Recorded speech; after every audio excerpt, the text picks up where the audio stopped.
"He doesn't smell right," he exclaimed. "He isn't a rabbit at all. He isn't real." "I am real," said the little rabbit, "I am real." The boy said so.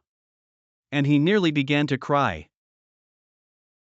Just then there was a sound of footsteps, and the boy ran past near them, and with a stamp of feet and a flash of white tails the two strange rabbits disappeared. "Come back and play with me," called the little rabbit. "Oh, do came back. I know I am real." But there was no answer, only the little ants ran to and fro, and the bracken swayed gently where the two strangers had passed. The Velveteen Rabbit was all alone. "Oh, dear," he thought. "Why did they run away like that?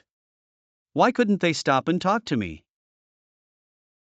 For a long time he lay very still, watching the bracken, and hoping that they would come back.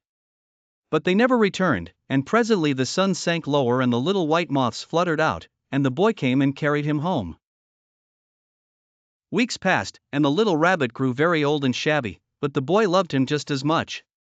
He loved him so hard that he loved all his whiskers off, and the pink lining to his ears turned gray, and his brown spots faded. He even began to lose his shape, and he scarcely looked like a rabbit anymore, except to the boy. To him he was always beautiful, and that was all that the little rabbit cared about.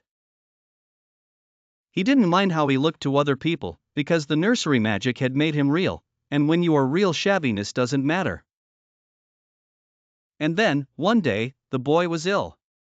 His face grew very flushed, and he talked in his sleep, and his little body was so hot that it burned the rabbit when he held him close. Strange people came and went in the nursery, and a light burned all night, and through it all the little Velveteen Rabbit lay there, hidden from sight under the bedclothes, and he never stirred, for he was afraid that if they found him someone might take him away.